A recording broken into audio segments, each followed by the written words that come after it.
मैं जिंगहाओ में घरेलू बिजली के सामान की एक छोटी सी रिपेयर की दुकान चलाता था। ग्राहकों को आकर्षित करने के लिए मैंने दुकान के ऊपर एक बड़ा सा बोर्ड लगवा रखा था। ऊपर की मंजिल पर स्पेसशिप और स्पेस स्टेशन की मरम्मत होती है। नीचे की मंजिल पर एयरक्राफ्ट कैरियर और न्यूक्लियर पनडुब्बियों की मरम्मत होती है। जो भी बिजली से चलता है उसे मैं ठीक कर सकता हूं। मैंने कभी सपने में भी नहीं सोचा था कि सेना के बड़े अधिकारी सचमुच मेरी दुकान पर कुछ ठीक करवाने आ जाएंगे। एक सुस्त दोपहर थी। दुकान का दरवाजा खुला और एक बेहद सलीकेदार महिला अंदर आई। उसके व्यक्तित्व में गजब का आत्मविश्वास और गरिमा थी। उसने पूछा, क्या आप सच में यहां हर चीज ठीक कर सकते हैं? मैं मुस्कुराया, बिल्कुल। क्या आपने बाहर लगा बोर्ड नहीं पढ़ा? हम न्यूक्लियर पनडुब्बियां और एयरक्राफ्ट कैरियर तक ठीक कर देते हैं। स्पेस स्टेशन के पार्ट्स पर तो थोक में छूट भी मिलती है। मैंने उसे ऊपर से नीचे तक देखा और मजाक में पूछा, तो बताइए, इस बार पनडुब्बी लाई हैं या एयरक्राफ्ट कैरियर? लेकिन वह मजाक के मूड में बिल्कुल नहीं थी। उसने बिना कुछ कहे अपना ब्रीफकेस काउंटर पर रखा और खोल दिया। अंदर फोम की परतों में सुरक्षित रखा हुआ एक अजीब सा उपकरण था। देखने में वह किसी बैटरी जैसा लग रहा था, लेकिन उसके चारों ओर बाल जितनी पतली तारें और बेहद सूक्ष्म क्रिस्टल जैसे हिस्से लगे हुए थे। उसे देखते ही मैं सीधा बैठ गया। यह क्या है? लिथोग्राफी मशीन का पार्ट। महिला ने सिर हिलाया। सही कहा, यह C7 सीरीज की लिथोग्राफी मशीन का कैलिब्रेशन सेंसर मॉड्यूल है। लैब टेस्ट के दौरान इसमें ओवरलोड हो गया और इसका कोर प्रोब एरे जल गया। पूरी परियोजना रुक गई है। उसका नाम डॉक्टर लीना शेन था। वह ड्रैगन साइंस इंस्टीट्यूट की शोधकर्ता थी। दुर्घटना में यह मॉड्यूल बुरी तरह खराब हो गया था। पूरे देश के हर विशेषज्ञ संस्थान ने जवाब दे दिया था कि फिलहाल इसे ठीक करना संभव नहीं है। आखिर में मजबूर होकर ही वह मेरी जैसी साधारण रिपेयर की दुकान तक पहुंची थी। मैंने मुस्कुराकर कहा, आपको पूरा यकीन है कि सही जगह आई हैं? यह तो घरेलू सामान की रिपेयर की दुकान है। शायद बगल वाली हार्डवेयर की दुकान में पूछ लीजिए। डॉक्टर शेन ने मुझे ऐसे देखा जैसे मैं बिल्कुल अनजान आदमी हूं। उसकी आखिरी उम्मीद भी खत्म हो गई। उसने ब्रीफकेस बंद किया और वापस जाने लगी। मैंने तुरंत मजाक छोड़ दिया। 6 महीने पहले मैं इस दुनिया में आ गया था। इस शरीर और इस दुकान के साथ मुझे एक रहस्यमयी वायरलेस रिपेयर सिस्टम भी मिला था। इन 6 महीनों में मैंने कई अजीब मशीनें ठीक की थीं, लेकिन इतना महंगा और उन्नत उपकरण पहली बार मेरे सामने आया था। मैंने कहा, एक बार फिर मॉड्यूल दिखाइए। यह C7 सीरीज का मॉडल है ना?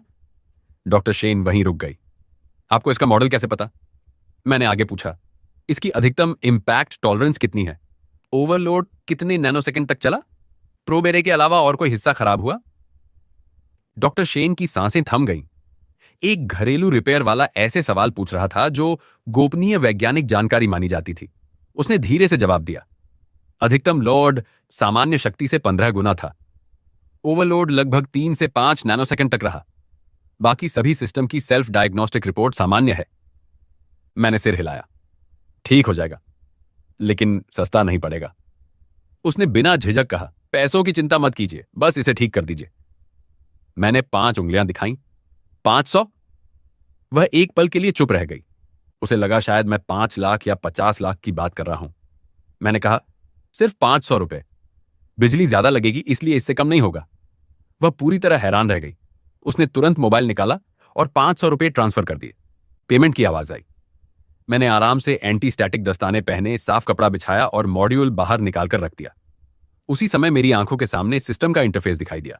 मरम्मत योग्य वस्तु मिली। Item, C7 series lithography machine calibration sensor module. मैंने शेल्फ से धूल भरा हरे रंग का पुराना टूल बॉक्स उतारा। जैसे ही मैंने उसे खोला, डॉक्टर शेन की आंखें फैल गईं। अंदर कोई आधुनिक वैज्ञानिक उपकरण नहीं था। सिर्फ एक टेढ़ा मेढ़ा सोल्डरिंग आयरन, साधारण हीट गन, पुराना एक व्हिस्क और कबाड़ जैसे कई औजार रखे थे। वह अविश्वास से बोली, क्या आप सच में इतने साधारण औजारों से लिथोग्राफी मशीन ठीक करेंगे? मैं हंस पड़ा। आराम से, ये औजार पीढ़ियों से हमारे परिवार में हैं। अपोलो मिशन के दौरान भी ऐसे ही औजार इस्तेमाल हुए थे। वह मेरी बात सुनकर और भी असमंजस में पड़ गई, लेकिन अब उसके पास कोई और विकल्प नहीं था। मैंने साधारण हेयर ड्रायर उठाया और मॉड्यूल पर हवा चलानी शुरू की। गर्म हवा नहीं निकली, बस हल्की सी ओजोन जैसी गंध आई। लेकिन उसकी आंखों के सामने माइक्रो सर्किट अपने आप बदलने लगे। वह घबराकर बोली, यह क्या तकनीक है? मैंने सहजता से जवाब दिया, इलेक्ट्रोलैटिस रिवर्स रेजोनेंस। सही फ्रीक्वेंसी देने पर धातु अपनी पुरानी संरचना याद करके खुद को पहले जैसा बना लेती है। वह अभी यह समझ भी नहीं पाई थी कि मैंने पुराना सोल्डरिंग आयरन चालू कर दिया। उसकी नुकीली सुई लाल होकर चमकने लगी। मैंने उसे धीरे धीरे जले हुए प्रोब एरे पर लगाया। संपर्क होते ही बेहद हल्की विद्युत चिंगारी दिखाई दी। डॉक्टर शेन यह दृश्य जीवन भर नहीं भूल पाई। मैंने कहा, इतना हैरान मत होइए, यह तो सिर्फ कोल्ड एटम विट्रिफिकेशन है। वह अविश्वास से बोली, क्या आपको पता भी है आपने अभी क्या कहा? हम तो ऐसी तकनीक का जिक्र भविष्य की कल्पना वाले शोध पत्रों में भी करने की हिम्मत नहीं करते। उसकी वर्षों की वैज्ञानिक समझ मेरी आंखों के सामने टूटती जा रही थी। मैंने आखिरी चरण शुरू किया। एक पुराने बिस्कुट के डिब्बे से थोड़ा सा पाउडर निकाला, शीशी में डाला और एक व्हिस्क उसमें घुमाने लगा।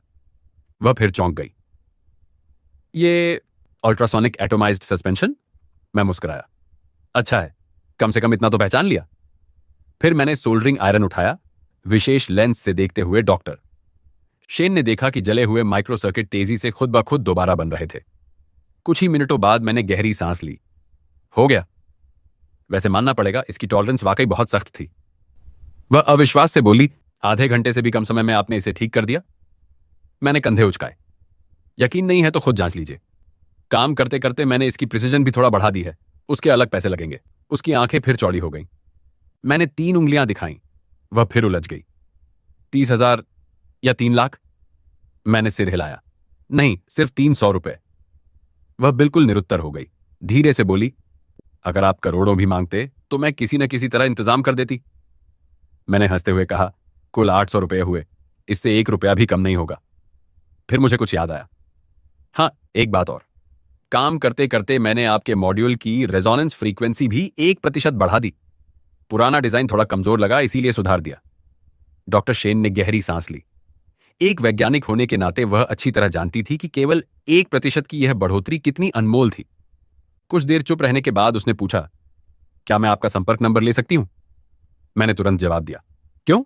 अभी तो मशीन ठीक की है, अब क्या दोबारा मेरा फायदा उठाने का इरादा है? डॉक्टर शेन मेरी बात सुनकर पूरी तरह निरुत्तर रह गई। वह सचमुच समझ नहीं पा रही थी कि उसके सामने खड़ा यह आदमी आखिर है कौन। एक पल में वह दुनिया का सबसे बड़ा प्रतिभाशाली वैज्ञानिक लगता था और अगले ही पल छोटी छोटी बातों पर बहस करने वाला साधारण दुकानदार। डॉक्टर शेन बोली, मेरा मतलब वह नहीं था। अगर भविष्य में फिर कभी कुछ ठीक करवाना पड़ा तो मैं चाहती हूं कि आपको आसानी से ढूंढ सकूं। मैं मुस्कुराया। अच्छा, तो तुम्हें डर है कि अगर मरम्मत में कोई गड़बड़ हुई तो मुझे ढूंढ नहीं पाओगी? चिंता मत करो, मेरी दुकान यहीं है, कभी भी आ जाना। अगर चीज ठीक न निकली तो पूरे 800 रुपए वापस कर दूंगा। डॉक्टर शेन के होंठ हल्के से फड़क उठे। उसे तुरंत संस्थान वापस जाकर रिपोर्ट भी देनी थी। जैसे ही वह दुकान से बाहर निकली, उसका फोन बज उठा। स्क्रीन पर नाम चमक रहा था, डायरेक्टर ह्यूजर। वह संस्थान के प्रमुख थे। लीना, तुम कहां हो? तुम्हें तो लिथोग्राफी मॉड्यूल ठीक करवाने जाना था। डायरेक्टर, चिंता मत कीजिए, मॉड्यूल ठीक हो गया है, मैं अभी लेकर वापस आ रही हूं। क्या कहा, ठीक हो गया? कहां ठीक करवाया? एक घरेलू रिपेयर की दुकान पर। कुछ पल सन्नाटा छा गया। फिर दूसरी तरफ से तेज आवाज आई, लीना, घबराहट में तुम्हारा दिमाग तो खराब नहीं हो गया?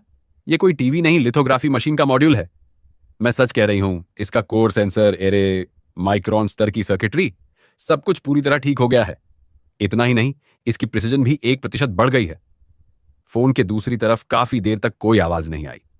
फिर डायरेक्टर ह्यूज ने शांत लेकिन गंभीर स्वर में कहा, तुम जहां हो वहीं रुको, मैं खुद तुम्हें लेने आ रहा हूं। कुछ ही देर में संस्थान की गाड़ी तेज रफ्तार से ट्रैफिक चीरती हुई वहां पहुंच गई।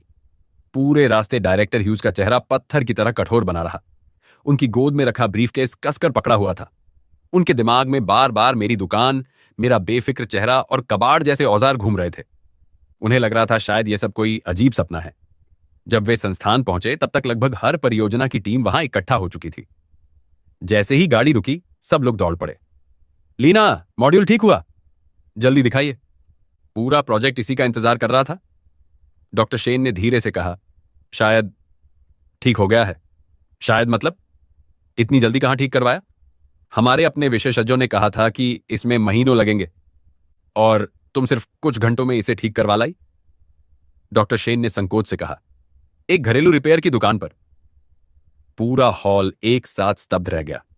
क्या? घरेलू रिपेयर की दुकान? तुम्हारा दिमाग खराब हो गया है क्या? यह लिथोग्राफी मशीन है, कोई मिक्सर या टीवी नहीं। एक बुजुर्ग शोधकर्ता की आंखों में तो आंसू तक आ गए। उसी समय डायरेक्टर ह्यूज ने सबको शांत कराया। बस अब चुप रहिए। उन्होंने डॉक्टर शेन की ओर देखा। क्या तुम्हें पूरा विश्वास है कि यह ठीक हो चुका है? उसने सिर हिला दिया। ठीक है, इसे तुरंत क्लीन रूम नंबर 1 में ले जाओ और परीक्षण शुरू करो।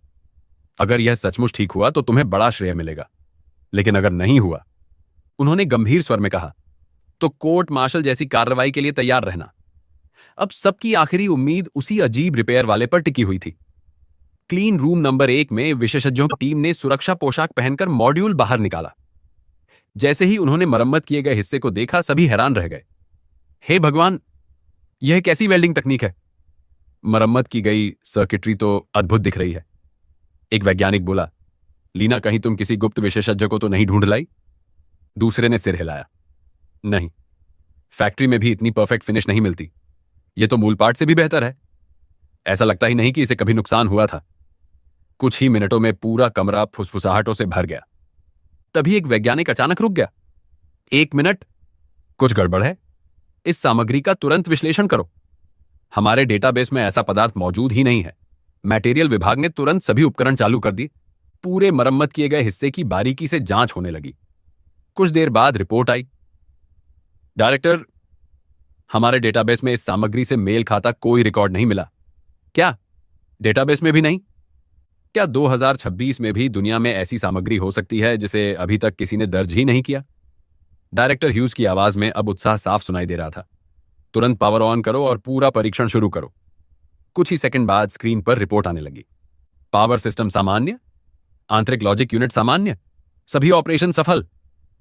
हर लाइन हरे रंग में चमक रही थी। जिस मॉड्यूल को आधिकारिक रूप से पूरी तरह नष्ट घोषित कर दिया गया था, वह अब हर परीक्षण में सफल हो रहा था। एक शोधकर्ता लगभग चिल्ला पड़ा, यह असंभव है। डायरेक्टर ह्यूज बोले, अब प्रिसिजन टेस्ट चलाओ। वह खुद कुर्सी पर बैठ गए। उत्साह के कारण उनके हाथ तक कांप रहे थे।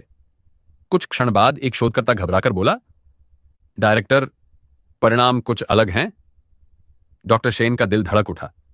उसे लगा शायद आखिरकार कोई समस्या सामने आ गई। डायरेक्टर ह्यूज तुरंत खड़े हो गए। क्या हुआ? शोधकर्ता ने कांपती आवाज में कहा, यह पहले वाला मॉड्यूल नहीं लगता।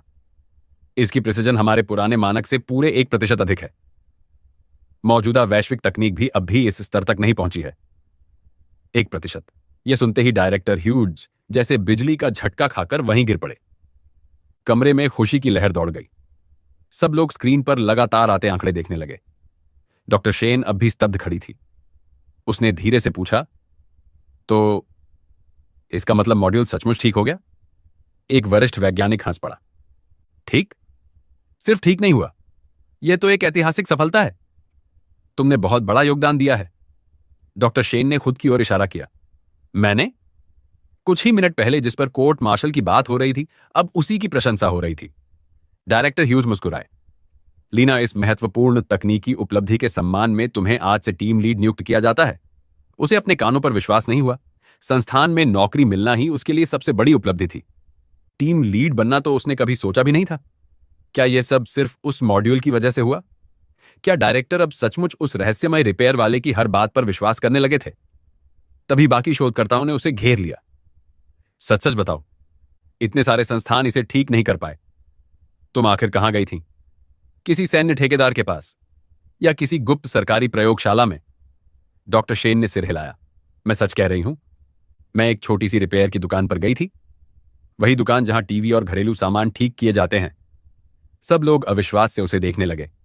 मजाक मत करो, यह बात बिल्कुल भी हास्यास्पद नहीं है, उसने गंभीर होकर कहा। मैं झूठ नहीं बोल रही। दुकान के बाहर लगा बोर्ड देखकर ही मैं अंदर गई थी। सबने पूछा, उस बोर्ड पर क्या लिखा था? वह धीरे धीरे पढ़ने लगी। ऊपर की मंजिल पर स्पेसशिप और स्पेस स्टेशन की मरम्मत, नीचे की मंजिल पर एयरक्राफ्ट कैरियर और न्यूक्लियर पनडुब्बियों की मरम्मत। जो भी बिजली से चलता है उसे वह ठीक कर सकता है। पूरा कमरा एकदम शांत हो गया। डॉक्टर शेन ने आगे कहा, उसने साधारण सोल्डरिंग आयरन, हीट गन और एक एक व्हिस्क से पूरा मॉड्यूल ठीक कर दिया। कुल बिल सिर्फ 800 रुपए बना। उसकी आवाज धीरे धीरे धीमी पड़ गई। कोई भी उसकी बात पर विश्वास नहीं कर पा रहा था। एक साधारण रिपेयर की दुकान पर लिथोग्राफी मशीन की मरम्मत? अगर ऐसी तकनीक सचमुच मौजूद होती तो पूरी दुनिया उस आदमी को पाने के लिए लड़ पड़ती। तभी डायरेक्टर ह्यूज अचानक खड़े हो गए। उन्होंने ऊंची आवाज में आदेश दिया, आज से यह पूरी घटना सर्वोच्च गोपनीय घोषित की जाती है। जो भी इस बारे में एक शब्द भी बाहर बताएगा, उस पर जासूसी का मुकदमा चलेगा। फिर उन्होंने परियोजना टीम की ओर देखा। अपग्रेड की गई प्रिसीजन के आधार पर तुरंत नई चिप्स का निर्माण शुरू करो। मुझे सबसे कम समय में परिणाम चाहिए। सभी लोग अपने अपने काम में लग गए। डायरेक्टर ह्यूज ने डॉक्टर शेन को रोका। लीना, जरा रुको। क्या तुम्हें वह रिपेयर की दुकान याद है? हाँ। बहुत अच्छा, मुझे अभी वहीं ले चलो। 1 मिनट रुकिए, मैं पहले एक चीज लेकर आता हूं। कुछ मिनट बाद वह जल्दी जल्दी वापस लौटे। उनकी बाहों में एक बेहद सुरक्षित कंटेनर था। उसे देखते ही डॉक्टर शेन का चेहरा बदल गया। डायरेक्टर, क्या यह दक्षिणी सप्तर्षि सैटेलाइट नेविगेशन सिस्टम की नेविगेशन चिप है? क्या आप सचमुच उसे यह भी ठीक करवाने ले जा रहे हैं? डायरेक्टर ने बस हल्की सी मुस्कान दी। कुछ ही देर बाद दोनों मेरी दुकान के सामने पहुंच गए। डायरेक्टर ह्यूज ऐसे अंदर आए जैसे पुराने ग्राहक हों।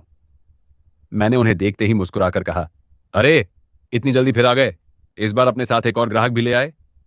डायरेक्टर ह्यूज ने तुरंत हाथ जोड़ते हुए कहा, नहीं नहीं, कृपया गलत मत समझिए। पिछली बार की मरम्मत में कोई समस्या नहीं थी। ये मेरे गुरु हैं। इन्होंने आपके हुनर के बारे में सुना, इसलिए एक चीज पर आपकी राय लेना चाहते हैं। यह सुनकर मैं थोड़ा निश्चिंत हो गया। कम से कम ये लोग शिकायत करने नहीं आए थे। मैं मुस्कुराया और बोला, अच्छा, पुराने ग्राहक हो इसलिए पहले तुम्हारा काम देख लेता हूं। दिखाओ क्या लाए हो। दुकान में घुसते ही डायरेक्टर ह्यूज चारों तरफ नजर दौड़ा रहे थे। दुकान उनकी कल्पना से भी ज्यादा जर्जर थी। उन्हें लगा था कि जो जगह लिथोग्राफी मशीन जैसी अत्याधुनिक चीज ठीक कर सकती है, वहां कम से कम पेशेवर उपकरण तो होंगे, लेकिन यहां तो साधारण रिपेयर की दुकान से भी बदतर हाल था। मेरे इशारे पर डायरेक्टर ह्यूज ने अपने हाथ में पकड़ा हुआ ब्रीफकेस खोला। उन्होंने चिप मेरी ओर बढ़ाते हुए कहा, जरा देखिए, क्या इसे ठीक किया जा सकता है? मैंने चिप हाथ में ली और ध्यान से देखने का नाटक करने लगा। अंदर ही अंदर मैंने सिस्टम को आदेश दिया, इसे तुरंत स्कैन करो। तुरंत सिस्टम की आवाज गूंज उठी। मरम्मत योग्य वस्तु मिली। South dipper 3 satellite navigation chip, military grade encryption board 92% क्षतिग्रस्त, मुख्य logic gate overload, data buffer पूरी तरह नष्ट। मैं मन ही मन चौंक गया। तो यह सचमुच सेना से जुड़ी तकनीक थी। मुझे पहले से अंदाजा था कि यह बूढ़ा आदमी कोई साधारण ग्राहक नहीं है, लेकिन उसके सेना से जुड़े होने की उम्मीद नहीं थी। लगता है अब बड़े लोग भी मुझ पर नजर रखने लगे थे। मैंने चिप नीचे रखी और कहा, यह south dipper satellite navigation system की चिप है ना? इसके मुख्य लॉजिक गेट जल चुके हैं और डेटा बफर भी पूरी तरह खराब हो गया है। लगता है अचानक बहुत तेज बिजली का झटका लगा था। मेरी बात सुनते ही पूरी दुकान में सन्नाटा छा गया। पहली बार डायरेक्टर ह्यूज के अनुभवी चेहरे पर सच्चा आश्चर्य दिखाई दिया। उन्होंने गंभीर स्वर में पूछा, तो क्या इसे ठीक कर सकते हो? मैंने बिना झिझक जवाब दिया, हां। फिर मैंने 5 उंगलियां उनके सामने उठा दी। डायरेक्टर ह्यूज की आंखें चमक उठीं। उन्हें लगा मैं 5 लाख या शायद 50 लाख रुपए मांगूंगा। उन्होंने तुरंत पूछा, कैश या ऑनलाइन? मैंने सिर हिलाया, सिर्फ 500 रुपए। क्या? सिर्फ 500? इतने में तो इस चिप का डिब्बा भी नहीं आता। यह तो देश की सबसे महत्वपूर्ण तकनीक का अपमान है। मैंने लापरवाही से कहा, लेना है तो लो। तुम वैज्ञानिक लोग समझते हो कि पैसे पेड़ों पर उगते हैं। 500 से 1 रुपया ज्यादा नहीं, वरना मैं इसे हाथ भी नहीं लगाऊंगा। डॉक्टर शेन तुरंत बोली, ठीक है, हम पैसे दे रहे हैं। उसने जल्दी से क्यूआर कोड स्कैन कर दिया। डायरेक्टर ह्यूज अवाक रह गए। देश की सबसे महत्वपूर्ण रणनीतिक परियोजना से जुड़ी चिप और उसकी मरम्मत की कीमत एक अच्छे डिनर से भी कम। मैंने हंसते हुए कहा, अगर तुम पुराने ग्राहक ना होते तो मैं ये काम भी नहीं करता। क्या तुम्हें लगता है कि मैं 500 रुपए का मोहताज हूं? उधर डायरेक्टर ह्यूज का चेहरा गुस्से से हरा पड़ता जा रहा था। उन्होंने मन ही मन सोचा, इसे क्या पता ये कितनी महत्वपूर्ण चीज है। यह पूरे साउथ डिपर सैटेलाइट सिस्टम का मुख्य हिस्सा है। कुछ देर पहले तक यह लड़का बिल्कुल समझदार लग रहा था, अचानक इतना बचकाना कैसे हो गया? डॉक्टर शेन ने उन्हें धीरे से समझाया, डायरेक्टर शांत रहिए, इनका स्वभाव ही ऐसा है।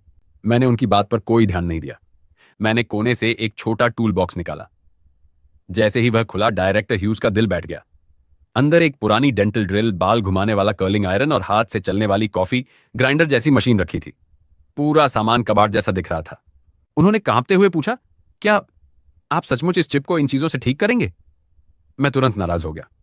क्या हुआ, मेरे औजार पसंद नहीं आए? तो अपनी चिप वापस ले जाइए।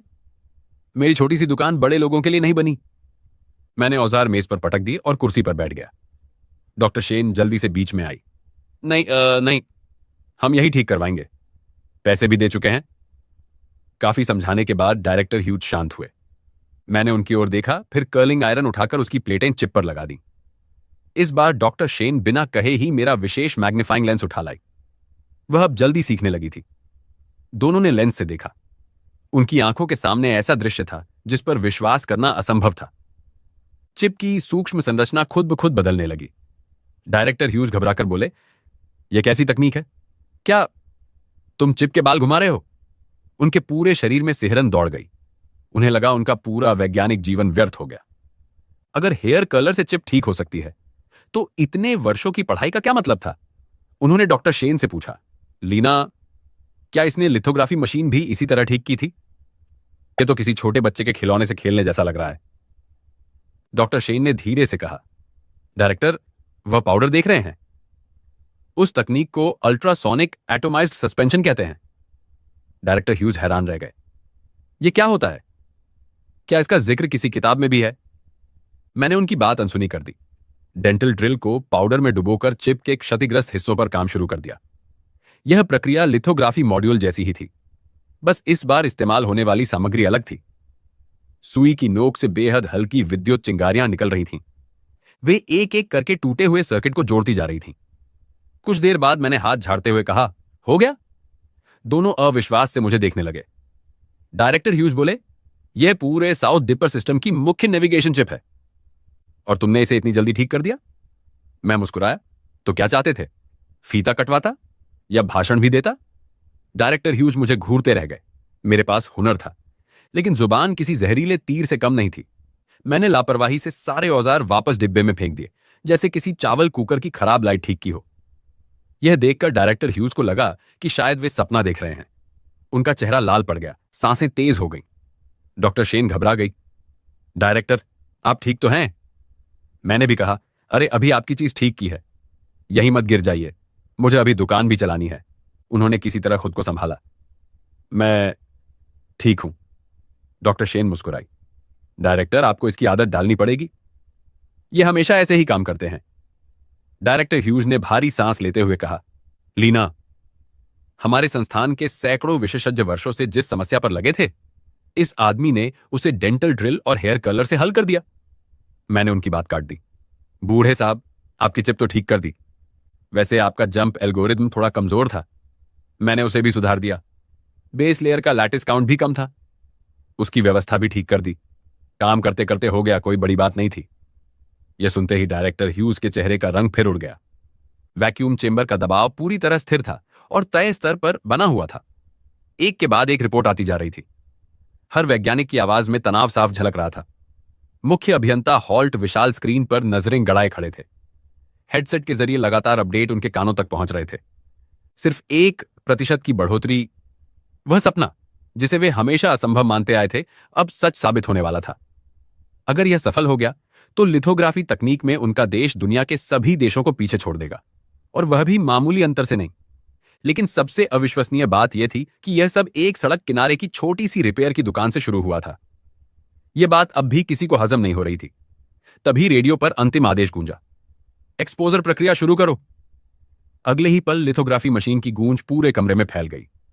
कमरे में मौजूद हर व्यक्ति ने अपनी सांस रोक ली। सफलता या असफलता, सब कुछ इसी एक पल पर निर्भर था। विशाल स्क्रीन पर आंकड़े तेजी से बदलने लगे। हर नई संख्या किसी के दिल की धड़कन जैसी महसूस हो रही थी। कुछ ही देर बाद रिपोर्ट आने लगी। एक्सपोजर सफल, डेवलपमेंट सफल, ड्राइंग प्रक्रिया पूरी। हर चरण बिल्कुल पाठ्य पुस्तक के अनुसार सफल रहा। रोबोटिक आर्म सावधानी से उस वेफर को टेस्ट बेंच तक ले गया जिसमें पूरे देश की उम्मीदें समाई हुई थीं। मुख्य अभियंता हॉल्ट का दिल मानो रुक ही गया। अंतिम परिणाम स्क्रीन पर उभरा। सभी परीक्षण सफल, हर यूनिट निर्धारित मानकों के भीतर, संरचनात्मक स्थिरता पूरी तरह सुरक्षित, वास्तविक प्रिसिजन में 1.2% की वृद्धि दर्ज की गई। पूरी प्रयोगशाला कुछ क्षणों के लिए बिल्कुल शांत हो गई। हर व्यक्ति मूर्ति की तरह अपनी जगह पर खड़ा रह गया। फिर अचानक किसी ने खुशी से चिल्लाया, हम सफल हो गए, सचमुच सफल हो गए। हे भगवान, क्या मैं सपना देख रहा हूं? अगले ही पल पूरी लैब तालियों और खुशियों से गूंज उठी। कई वैज्ञानिकों की आंखों से आंसू बहने लगे। मुख्य अभियंता हॉल्ट स्क्रीन पर चमकते हुए 1.2% को देखते रह गए। उनका पूरा शरीर कांप रहा था। सालों की पढ़ाई, दशकों की मेहनत, सब कुछ उस आदमी के सामने फीका पड़ गया जो रोजमर्रा के वॉशिंग मशीन और घरेलू उपकरण ठीक करता था। उधर उसी समय देश के शीर्ष नेताओं और वरिष्ठ वैज्ञानिकों की एक आपातकालीन बैठक चल रही थी। करीब 30 फुट लंबी मेज के चारों ओर देश के सबसे प्रतिष्ठित वैज्ञानिक बैठे थे। मंत्री सिंक्लेयर ने मेज पर हल्की चोट मारते हुए कहा, मुझे उम्मीद है कि आप सबने डायरेक्टर ह्यूज की रिपोर्ट पढ़ ली होगी। अब अपनी राय बताइए। उनके सामने ड्रैगन साइंस इंस्टीट्यूट 7 की ताजा रिपोर्ट रखी हुई थी। तभी प्रोफेसर येल गुस्से से खड़े हो गए। इस पर चर्चा करने जैसी क्या बात है? डायरेक्टर ह्यूज का मानसिक संतुलन बिगड़ गया है। C7 लिथोग्राफी कैलिब्रेशन मॉड्यूल पूरी मशीन का सबसे महत्वपूर्ण हिस्सा है। दुनिया में गिने चुने देश ही ऐसी चीज की मरम्मत कर सकते हैं। उन्होंने मेज पर जोर से हाथ मारा और उन्होंने उसे किसी घरेलू रिपेयर की दुकान में भेज दिया। क्या उन्हें लिथोग्राफी मशीन कोई खराब टीवी लगती है? दूसरे वैज्ञानिक भी तुरंत सहमत हो गए। मैं प्रोफेसर येल की बात से पूरी तरह सहमत हूं। रिपोर्ट में पारिवारिक रहस्य और लोक गुरु जैसी बातें लिखी हैं। क्या वे कोई मार्शल आर्ट्स का उपन्यास लिख रहे हैं? मेरे हिसाब से लगातार दबाव की वजह से उन्हें भ्रम होने लगा है। एक वरिष्ठ अधिकारी गंभीर स्वर में बोले, पश्चिमी देशों के निर्यात प्रतिबंधों के कारण हम वर्षों से दबाव में हैं। मैं सबकी बेचैनी समझता हूं, लेकिन जितनी बड़ी चुनौती हो उतना ही शांत दिमाग रखना चाहिए। यह सिर्फ एक छोटी गलती नहीं है, यह बहुत गंभीर मामला है। कमरे का माहौल और भी तनावपूर्ण हो गया। लगभग सभी लोग डायरेक्टर ह्यूज के खिलाफ थे। मंत्री सिंक्लेयर चुपचाप सबकी बातें सुनते रहे। उनके माथे पर गहरी शिकन थी। वे डायरेक्टर ह्यूज को व्यक्तिगत रूप से जानते थे। वह बेहद ईमानदार और अनुशासित वैज्ञानिक थे। ऐसा व्यक्ति बिना वजह झूठी रिपोर्ट कभी नहीं लिख सकता। कुछ देर बाद उन्होंने कहा, डायरेक्टर ह्यूज ने इस देश के वैज्ञानिक विकास में बहुत बड़ा योगदान दिया है। मुझे नहीं लगता कि उन्होंने बिना वजह ऐसी रिपोर्ट बनाई होगी। शायद इस कहानी में कुछ ऐसा है जो हम अभी समझ नहीं पा रहे। तभी एक अधिकारी ने प्रस्ताव रखा, मेरा सुझाव है कि इंस्टीट्यूट 7 के सभी शोध कार्य तुरंत रोक दिए जाए और वहां जांच टीम भेजी जाए। कई लोगों ने तुरंत समर्थन किया। मैं भी सहमत हूं। मैं भी। मंत्री सिंक्लेयर ने गहरी सांस ली, मन ही मन बुदबुदाए, ह्यूज, पुराने दोस्त, इस बार तुमने सचमुच बड़ी मुसीबत खड़ी कर दी है। उसी समय बैठक कक्ष के दरवाजे पर दस्तक हुई। बाहर खड़ा सचिव घबराया हुआ दिखाई दे रहा था। उसने जल्दी से कहा, मंत्री महोदय, इंस्टीट्यूट 7 से एक और आपातकालीन रिपोर्ट आई है। प्रोफेसर येल ने व्यंग्य से कहा, फिर ह्यूज, अब क्या लिख भेजा है? क्या अगली रिपोर्ट में लिखेंगे कि उन्होंने कोई विशाल युद्ध मशीन भी बना ली? सचिव ने रिपोर्ट खोलते हुए कहा, रिपोर्ट के अनुसार इंस्टीट्यूट 7 ने नई निर्माण तकनीक से पूरी तरह नई चिप सफलतापूर्वक तैयार कर ली है। एक वैज्ञानिक ने पूछा, नई मतलब कितनी नई? सचिव ने जवाब दिया, रिपोर्ट में दावा किया गया है कि उसकी प्रिसिजन पुराने मानक से पूरे 1% अधिक है। यह सुनते ही पूरा सम्मेलन कक्ष एक पल के लिए शांत हो गया। अगले ही पल हर तरफ हलचल मच गई। 1%? क्या तुम्हें पता भी है इसका मतलब क्या होता है? प्रोफेसर येल लगभग दौड़ते हुए रिपोर्ट छीन लाए। कुछ सेकंड तक ध्यान से पढ़ने के बाद उनके हाथ कांपने लगे। किसी ने घबराकर पूछा, प्रोफेसर क्या हुआ? सब ठीक है ना? उन्होंने धीमी आवाज में कहा, आंकड़ों में कोई गलती नहीं है, लेकिन यह संभव कैसे हो सकता है? उन्होंने गहरी सांस ली। इंसान झूठ बोल सकता है, लेकिन डेटा कभी झूठ नहीं बोलता। मैंने पूरी जिंदगी शोध किया है। अगर एक भी संख्या गलत होती तो मैं तुरंत पहचान लेता, लेकिन इस रिपोर्ट का हर आंकड़ा बिल्कुल सही है। एक वरिष्ठ वैज्ञानिक बोले, मैं पहले ही कह रहा था, ह्यूज इतने वर्षों से डायरेक्टर हैं, वह कभी झूठे परिणाम पेश नहीं करेंगे। लेकिन यह पूरा मामला बेहद रहस्यमय है। दूसरे वैज्ञानिक ने कहा, क्या ऐसा हो सकता है कि वर्षों की मेहनत अचानक एक साथ सफल हो गई हो और संयोग से ठीक 1% की बढ़ोतरी मिल गई हो? किसी ने तुरंत जवाब दिया, क्या तुम सच में इसे संयोग मानते हो? मंत्री सिंक्लेयर ने किसी की बात का जवाब नहीं दिया। उन्होंने स्वयं पूरी रिपोर्ट ध्यान से पढ़ी। बार बार उनकी नजर दो बातों पर जाकर रुक रही थी। पहली, 1.2% की प्रिसिजन बढ़ोतरी। दूसरी, पूरी तरह नई चिप का सफल निर्माण। काफी देर बाद उन्होंने सिर उठाया। महाशयो, इस रिपोर्ट के आंकड़ों पर कोई सवाल नहीं उठाया जा सकता। इसका मतलब डायरेक्टर ह्यूज की पहली रिपोर्ट भी लगभग निश्चित रूप से सही थी। उन्होंने गहरी सांस ली। उनके चेहरे पर हैरानी और उलझन दोनों साफ दिखाई दे रहे थे। एक अधिकारी ने कहा, मंत्री महोदय, सच कहूं तो मुझे अब भी इस पर विश्वास नहीं हो रहा। हम किसी साधारण मशीन की नहीं, लिथोग्राफी मॉड्यूल की बात कर रहे हैं। ऐसी चीज किसी छोटी सी रिपेयर की दुकान में कैसे ठीक हो सकती है? दूसरे वैज्ञानिक ने गंभीर स्वर में कहा, लिथोग्राफी मॉड्यूल पूरी तकनीक का सबसे अहम हिस्सा होता है। पूरी दुनिया में गिने चुने देश ही इसकी मरम्मत कर सकते हैं। एक वरिष्ठ शिक्षाविद ने अपनी भौहें सिकोड़ते हुए कहा, संभव है कि डायरेक्टर ह्यूज किसी बात को छिपाने की कोशिश कर रहे हों। शायद वह तथाकथित रिपेयर की दुकान वास्तव में उनकी कोई गुप्त प्रयोगशाला हो, या फिर इसके पीछे कोई और राज हो। बस फिर क्या था, बैठक में एक बार फिर बहस शुरू हो गई। नई चिप की सफलता ने सबको हिला दिया था। मंत्री सिंक्लेयर ने अंत में कहा, हमें पता लगाना होगा कि वह जगह वास्तव में है क्या। एजेंट रीड, एक छोटी टीम तैयार करो, उस रिपेयर की दुकान का पता लगाओ और पूरी सावधानी से काम करना। अगले दिन मैंने गहरी सांस ली और हमेशा की तरह अपनी दुकान खोल दी। कल ही तो डायरेक्टर ह्यूज मेरी दुकान के फर्श पर बेहोश होकर गिर पड़े थे। शुक्र था कि एम्बुलेंस जल्दी आ गई, वरना उनसे कमाए हुए सारे पैसे अस्पताल के बिलों में चले जाते। थोड़ी देर बाद दो अधेड़ उम्र के आदमी दुकान में दाखिल हुए। दोनों की पीठ सीधी थी, चेहरे गंभीर, कपड़े बिल्कुल साधारण थे, लेकिन उनके चलने फिरने का अंदाजा बता रहा था कि वे आम आदमी नहीं हैं। ऐसा लग रहा था मानो उनके माथे पर लिखा हो, सादे कपड़ों में सरकारी अधिकारी। मैं मुस्कुराया। क्या बात है, कोई जासूसी फिल्म की शूटिंग चल रही है क्या? दोनों दुकान के हर कोने को ध्यान से देखने लगे। स्पष्ट था वे सामान ठीक कराने नहीं आए थे। मैं मन ही मन हंस पड़ा। वाह, कल एक ग्राहक एम्बुलेंस में गया था, आज दो और आ गए। ऐसे ही चलता रहा तो मेरी दुकान भी पर्यटन स्थल बन जाएगी। उनमें से एक बोला, दुकान खुली है? बिल्कुल, क्या ठीक कराना है? दूसरे ने सहज बनने की कोशिश करते हुए कहा। फिर उसने जेब से एक छोटा सा उपकरण निकालकर काउंटर पर रख दिया। पहले इसे देख लीजिए। उपकरण बिल्कुल साधारण था, न कोई निशान, न कोई पहचान। मैंने उसे उठाकर देखा। यह क्या है? पुराना MP3 प्लेयर या कोई पावर बैंक? वह तुरंत बोला, हां, पुराना म्यूजिक प्लेयर है, ठीक कर सकते हैं। मैं मन ही मन हंस पड़ा। अच्छी कोशिश है, लेकिन मुझसे नहीं चलेगी। असल में जैसे ही वे दुकान में घुसे थे, मेरा सिस्टम उनके पास मौजूद हर इलेक्ट्रॉनिक उपकरण को स्कैन कर चुका था। यह कोई MP3 प्लेयर नहीं था, यह एक सैन्य स्तर का एन्क्रिप्टेड संचार उपकरण था, जो अचानक बिजली कटने के कारण सुरक्षा मोड में लॉक हो गया था। अब मुझे पूरा यकीन हो गया, ये लोग मरम्मत कराने नहीं, मेरी परीक्षा लेने आए थे। मैंने उपकरण हाथ में लेकर कहा, काफी पुराना मॉडल है, इसे ठीक करना थोड़ा मुश्किल होगा। पुराने उपकरण ही असली परीक्षा लेते हैं, अक्सर खराब कम होते हैं, जिद ज्यादा करते हैं। मैंने उसे हाथ में घुमाया, फिर बिना कोई औजार निकाले उंगलियों से उसकी सतह पर एक खास लय में हल्की हल्की थपकी देने लगा। बाहर से देखने वालों को लगता कि मैं यूं ही टेबल बजा रहा हूं, लेकिन सामने खड़े दोनों अधिकारियों के चेहरे का रंग उड़ चुका था। एक ने फुसफुसाकर कहा, ये तो इमरजेंसी रीसेट सीक्वेंस है। दूसरा कांपती आवाज में बोला, हां, यही है। यह सरकारी स्तर के गुप्त संचार उपकरण का रीसेट कोड है। इसी क्रम से डिक्रिप्शन मॉड्यूल मिटाया जाता है, बिना सुरक्षा अलार्म चालू किए। लेकिन एक साधारण रिपेयर वाला यह कैसे जानता है? उसी समय मेरे हाथ में रखा उपकरण लाल रोशनी के साथ चालू हो गया। मैंने उसे काउंटर पर रखते हुए कहा, लो, हो गया ठीक।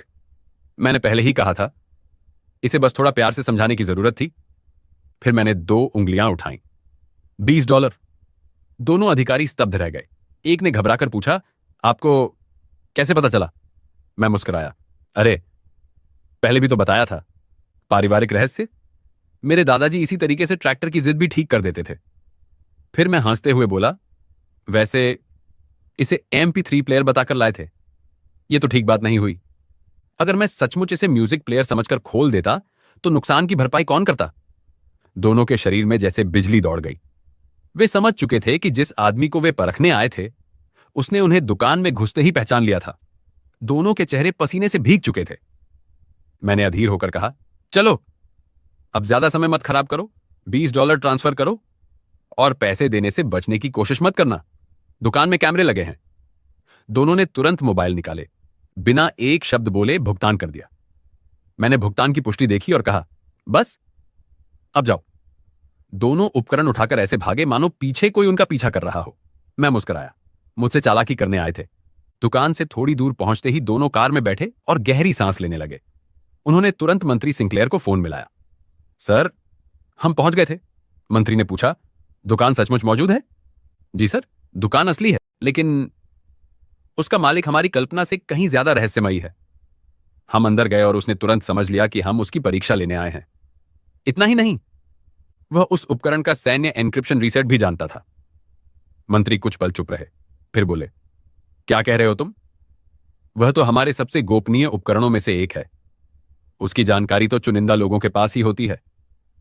क्या तुम दोनों मजाक कर रहे हो? दोनों ने एक साथ जवाब दिया, नहीं सर, हम जो कह रहे हैं 100% सच है।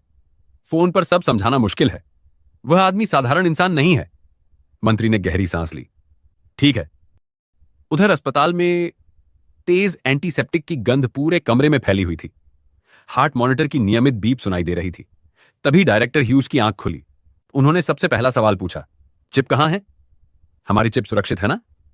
एक कर्मचारी तुरंत छोटा सा केस लेकर आया। डायरेक्टर ह्यूज ने अपने हाथों से चिप देखी। उसे सुरक्षित पाकर ही उनकी जान में जान आई।